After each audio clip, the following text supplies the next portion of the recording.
Personal brand. Everyone's talking about this term recently, and I feel like this is the word of the year. Everyone's got an opinion on it. Everyone's telling you to post more, be more consistent. And look, I started mine all the way back in 2023, and fast forward to now, I can genuinely say it's the most life-changing decision I've made in my business. Not because of the followers or some viral moments, because of what I actually did underneath the numbers on social media. It grew my business in ways I didn't expect, and it put me in front of people I would have never met. And it got me invited to events I had no business being in yet. But here's the thing nobody tells you when hyping up building your personal brand.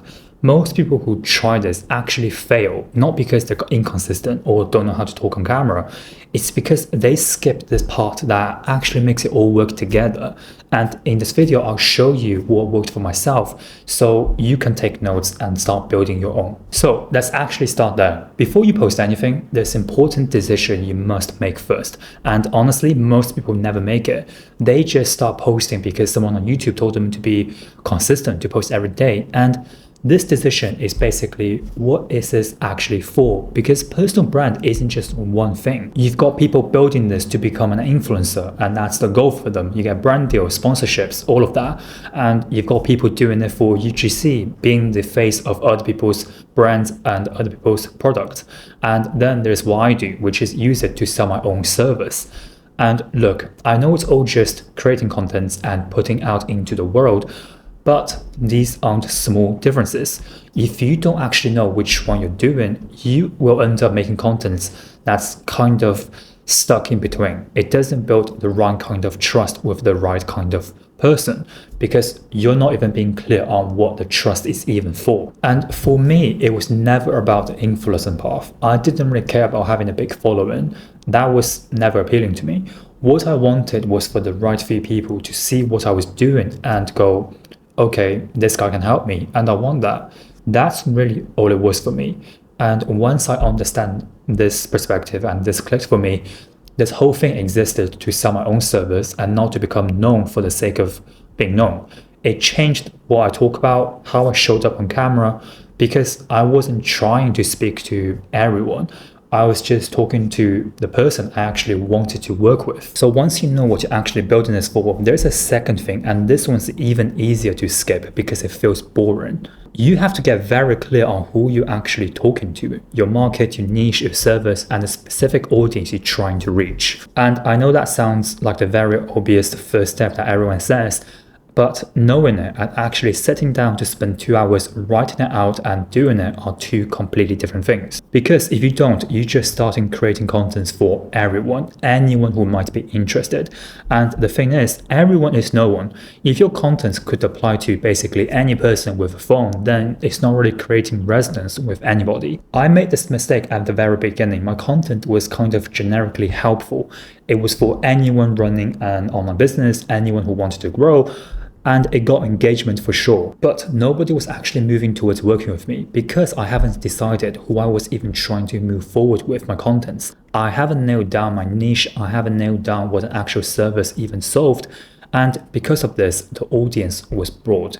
Broad makes you feel safe because you get engagement, but that engagement didn't actually do anything. And what I realize now is the fear people have around narrowing it down is they think they'll lose reach.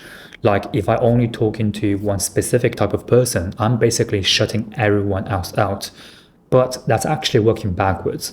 In my experience, the narrower I got, the more of the right people actually linked in because they finally felt like my content was written for them specifically, not scripted together for a general audience. So my suggestion is, before any of the content stuff, you actually have to know who you're talking to, what you're selling them, and the transformation you can bring, and what you want your contents to do. Once you've actually got that sorted, once you know who you're talking to and what you're offering them, the next big question is, okay, what do you actually post? And this is the part I think most people get stuck on, at least in a lot of people I spoke to, because they think personal brand just meaning sharing tips, giving value, educate your audience, and look, that's only one part of it. It's only one piece of a bigger picture. In my experience creating content and actually working with clients, there's really three things that need to show up in your content, not just one.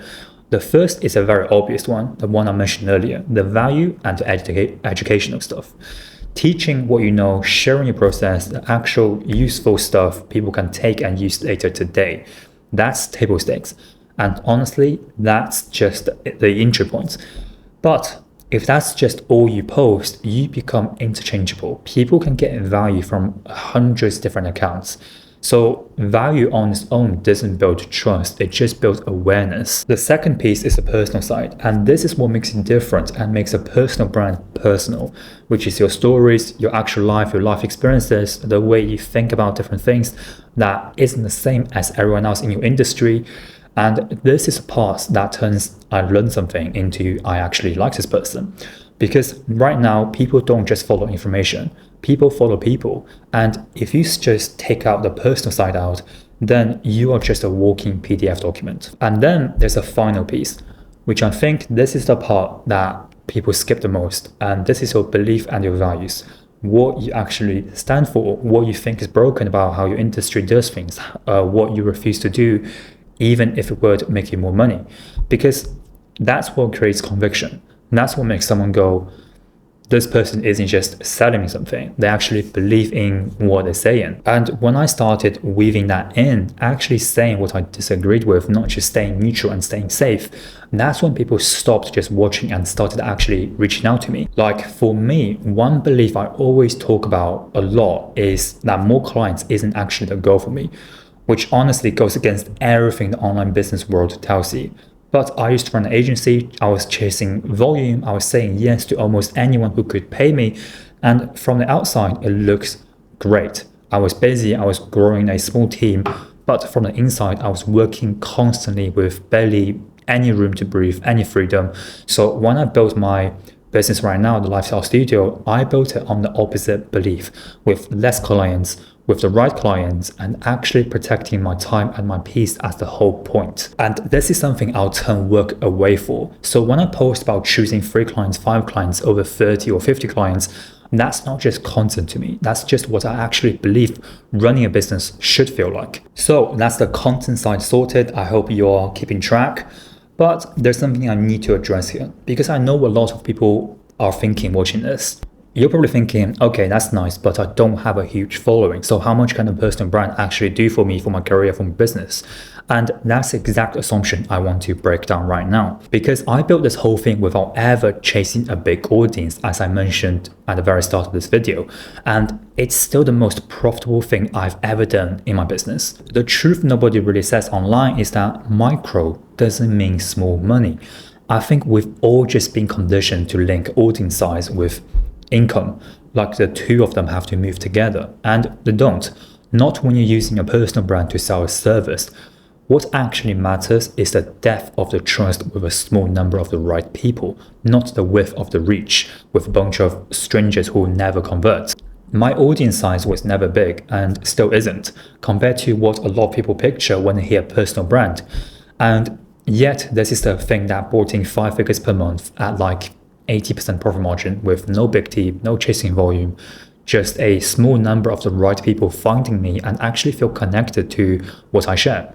And what I realized is reach and revenue aren't the same thing. They're not even related the way people think they are.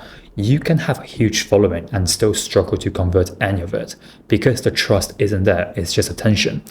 Or you can have a small, tight audience where every single person who's watching you actually feels like the content was made for them. And that converts at a completely different rate. I would genuinely rather have 500 people who feel like I'm speaking directly to them than 50,000 people who vaguely like my stuff. So if you're sitting there thinking your following is too small to matter, that's actually not the constraint you think it is.